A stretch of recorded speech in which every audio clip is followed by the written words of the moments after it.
નમસ્કાર, આપ જોઈ રહ્યા છો સ્પાર્ક ટુડે ન્યૂઝ। અરવલ્લી જિલ્લા ધનસુરા તાલુકાના કિશોરપુરા ગામની દીકરીનું નેશનલ ક્રિકેટ એકેડમી દ્વારા સિલેક્શન કરવામાં આવ્યું છે। બેંગ્લોર ખાતે આગામી 21 એપ્રિલથી ચિન્નસ્વામી સ્ટેડિયમ ખાતે યોજાનાર અંડર 23 હાઈ પરફોર્મન્સ કેમ્પ માટે કિશોરપુરા ગામની આયુષી પટેલનું સિલેક્શન થયું છે। આયુષી છેલ્લા 5 વર્ષથી સૌરાષ્ટ્ર ક્રિકેટ એસોસિએશનમાં રાજકોટ ખાતે પ્રેક્ટિસ કરીને ડોમેસ્ટિક ક્રિકેટમાં સારું પરફોર્મન્સ કરતા નેશનલ ક્રિકેટ એકેડમીમાં રમવાનો તેને મોકો મળ્યો। બેંગ્લોર ખાતે આગામી 21 એપ્રિલથી 15 મે દરમિયાન યોજાનાર અંડર 23 હાઈ પરફોર્મન્સ કેમ્પ માટે આયુષી પટેલ સિલેક્ટ થઈ છે। અરવલ્લી જિલ્લા ધનસુરા તાલુકાના નાના એવા ગામમાંથી ક્રિકેટ પ્રત્યે રુચિ રાખી અથાગ પ્રયત્ન કરીને આયુષીએ નેશનલ લેવલે પ્રતિભા બતાવવાની સિદ્ધિ હાંસલ કરી છે।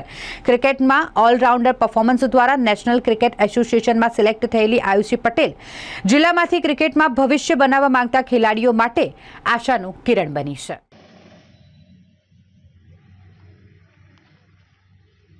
આમ ફરો।